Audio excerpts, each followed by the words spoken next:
Morning बच्चों, 8th class विज्ञान विषय में अध्याय 2 पढ़ रहे हैं हम लोग। दूसरा पार्ट सूक्ष्म जीव मित्र एवं शत्रु।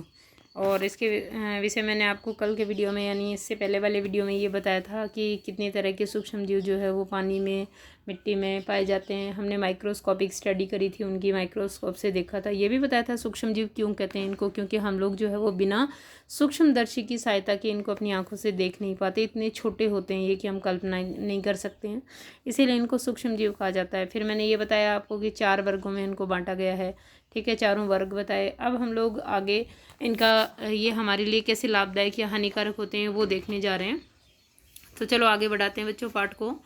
तो आप देखेंगे सूक्ष्म जीवों से हमारा क्या रिलेशन है, क्या रिश्ता है, कैसे ये हमारे लिए नुकसानदायक या लाभकारी हैं। तो सूक्ष्म जीव और हम, सूक्ष्म जीवों की हमारे जीवन में महत्वपूर्ण भूमिका है। इनमें से कुछ हमारे लिए लाभदायक हैं तथा कुछ अन्य हानिकारक तथा जीवों में रोग के कारक भी हैं। आइए हम विस्तार से इनका अध्ययन करते हैं। तो सबसे पहले हम लोग पढ़ने जा रहे हैं मित्रवत सूक्ष्म जीव, यानी वो सूक्ष्म जीव जो हमारे लिए फ़ायदेमंद हो या लाभकारी हो। तो ये अपने दैनिक जीवन में भी आपको नहीं पता होगा शायद बच्चों, लेकिन अब यहाँ पढ़ने के बाद आप जान जाओगे कि हमारे लिए जो है वो किस तरह से ये लाभकारी होते हैं। सूक्ष्म जीव विभिन्न कार्यों में उपयोग किए जाते हैं। इनका उपयोग दही, ब्रेड एवं केक बनाने में किया जाता है। तो देखिए कैसे दही, ब्रेड और केक बनाने में किया जाएगा इनका उपयोग हम लोग देखेंगे यहाँ पर। प्राचीन काल से ही सूक्ष्म जीवों का उपयोग अल्कोहल बनाने में किया जाता रहा, यानी शराब उद्योग में किया जाता रहा बच्चों। किण्वन के द्वारा जो है वो अल्कोहल उत्पन्न की जाती है, वाइन्स बनाई जाती हैं। पर्यावरण को स्वच्छ रखने के लिए भी इनका उपयोग किया जाता है। पर्यावरण को स्वच्छ रखने के लिए कैसे किया जाता है वो देखेंगे। उदाहरण के लिए कार्बनिक अवशिष्ट जैसे सब्जियों के छिलके, जंतु अवशेष, विष्ठा आदि, ये सब कार्बनिक अवशिष्ट हैं। ठीक है, अवशिष्ट है यानी बेकार के पदार्थ हैं। का अपघटन जीवाणु द्वारा किया जाता है। जब देखो बच्चों हम लोग खड्डा खोदकर मिट्टी में अपने सब्जी के छिलके वगैरह, जंतु अवशेष जैसे गोबर वगैरह, विष्ठा, ये सब मिट्टी में डाल देते हैं तो धीरे धीरे कहाँ चली जाती है, वो उसकी खाद बन जाती है। और कौन करता है ये काम? मिट्टी में उपस्थित सूक्ष्म जीवों द्वारा किया जाता है, यानी उनका अपघटन कर दिया जाता है। उनको छोटे छोटे टुकड़ों में तोड़कर गला सड़ाकर खाद बना दिया जाता है तथा हानि रहित पदार्थ बनते हैं। और जो चीज़ बनती है इसके विघटन से या अपघटन से वो खाद कहलाती है, जो कि पौधों के लिए बहुत अच्छी होती है।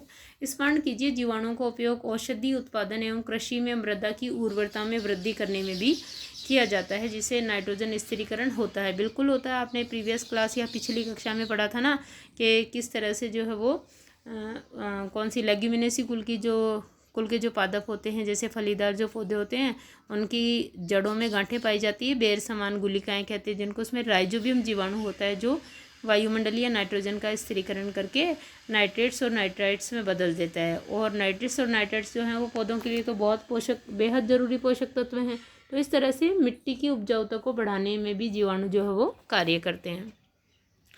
तो चलो दही एवं ब्रेड का बनाना देखें हम लोग। आप कक्षा 7 में पढ़ चुके हैं कि जीवाणु दूध को दही में परिवर्तित कर देते हैं। बिल्कुल रात में आपने देखा ना मम्मी को दूध गुनगुना करके और उसमें थोड़ा सा दही का जावन लगाते हुए, तो उसमें क्या होता है, उस दही में बैक्टीरिया तो होते हैं, वो बैक्टीरिया रात भर दूध में संवर्धन या वृद्धि करते हैं और उससे क्या हो जाता है, दूध जो है वो दही में परिवर्तित हो जाता है। यानी ये जो है लाभदायक बैक्टीरिया होते हैं, ये फ़ायदेमंद बैक्टीरिया होते हैं। हमने अपनी माँ को गर्म या गुनगुने दूध में थोड़ा सा दही मिलाते हुए देखा है, जिससे दही जम जाता है। हमें आश्चर्य हुआ ऐसा क्यों। तो देखो क्यों होता है, क्यों जमता है दही, उसका कारण यहाँ पर है, देखेंगे हम लोग। लैक्टोबैसिलस नाम का एक बैक्टीरिया होता है। दही में अनेक सूक्ष्मजीव पाए जाते हैं जिनमें लैक्टोबैसिलस नाम का जीवाणु प्रमुख है, जो दूध को दही में परिवर्तित करता है। ठीक है ना। या आपका अगर प्रश्न भी बने यहाँ से कि बताइए दूध से दही किस प्रकार बनता है या क्यों बनता है, तो उसका आंसर है ये कि लैक्टोबैसिलस बैक्टीरिया होता है दही में, उसके कारण दूध जो है वो दही में जम जाता है। वह दूध में जनन कर उसे दही में परिवर्तित कर देते हैं। जीवाणु पनीर, चीज़, आप सब नो इन सब चीज़ों से चीज़, आचार एवं अनेक खाद्य पदार्थों के उत्पादन में भी सहायक हैं। रवा, सूजी देखिए ना, इडली एवं भटूरे का एक महत्वपूर्ण संगठक दही है। क्यों हम लोग कोई भी जैसे इडली बनाते समय या डोसा बनाते समय, ठीक है, या भटूरा बनाते समय दही में लगाते हैं ना मैदा को, है ना। इसके अलावा आप देखते हो कि सूजी की इडली और डोसा बनाने के लिए भी हम लोग जो है वो क्या करते हैं, दही में इंस्टेंट घोल देते हैं उसको और फिर उससे बनाते हैं, खट्टा करके उसको उठा कर किण्वन करके। तो क्या आप अनुमान लगा सकते हैं कि ऐसा क्यों होता है, क्यों डालते हैं? देखो आज देखेंगे हम लोग। जीवाणु एवं ईस्ट एक कवक है बेटा, ठीक है। कवक यानी फफूंद फंजाई, लेकिन लाभदायक कवक है क्योंकि ये किण्वन उद्योग में सहायता करता है। चावल के आटे के किण्वन में सहायक होते हैं। किण्वन का मतलब होता है उस आटे को खट्टा करना, उसमें हवा भरना, है ना, हवा भर के उसको प्रसारित करना होता है किण्वन करना। ये जब हम थोड़ा दही डाल करके या ईस्ट पाउडर डाल के उसको रख देते हैं तो ये जीवाणु जब उसके अंदर श्वसन करते हैं तो कार्बन डाइऑक्साइड निकलती है। वो कार्बन डाइऑक्साइड भर जाती है उस डो में, है ना, उस मिश्रण में, और फूल जाता है वो, फूल करके उसकी क्वांटिटी मात्रा लगभग डबल हो जाती है, इतना ऊपर आ जाता है वो, ठीक है। और उस तरह से वो एयरी सॉल्यूशन बन जाता है या एयरी डो बन जाता है जिससे इडली और डोसा बनाते हैं उस मिश्रण से। क्रियाकलाप 2.3, एक बर्तन में आधा किलोग्राम आटा और मैदा लेकर उसमें आटा ले लो या अथवा मैदा ले लो, थोड़ी सी चीनी डालकर गर्म जल से मिलाइए, गर्म जल से लगाना उसको। इसमें थोड़ी मात्रा में 1 चुटकी भर ईस्ट पाउडर मिलाकर गूंथ लीजिए, है ना, छिड़क देना। ईस्ट पाउडर मार्केट में मिलता है ईस्ट पाउडर।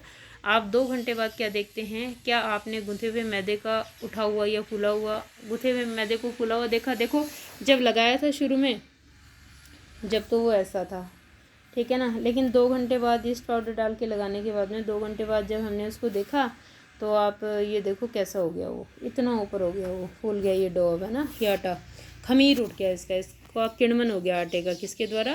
बैक्टीरिया के द्वारा।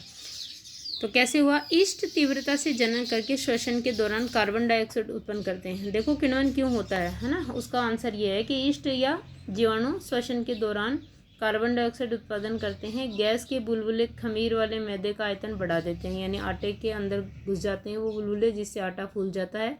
चित्र 2.6 में देखा हमने, ठीक है। यह बेकिंग उद्योग में ईस्ट के उपयोग का आधार है। बेकिंग उद्योग कौन सा?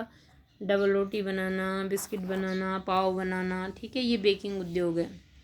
इसके अंदर यही आधार है, खमीर उठाना, ठीक है ना, खमीर उठाना मतलब उसको फुलाकर उसका जस्ट डबल आयतन करना, ठीक है, जिसमें ब्रेड, पेस्ट्री, केक ये सब बनाए जाते हैं। ओके स्टूडेंट्स, और यहाँ से आप लोग जो है वो बताएंगे कि दूध से दही किस प्रकार बनता है। ये प्रश्न हो गया आपका एक तो, ठीक है। दही एवं ब्रेड बनाने के लिए किस तरह से सूक्ष्म जीव या कौन से सूक्ष्म जीव का उपयोग किया जाता है, और बाकी आगे इन लाभों को हम लोग बढ़ाएंगे कल के वीडियो से।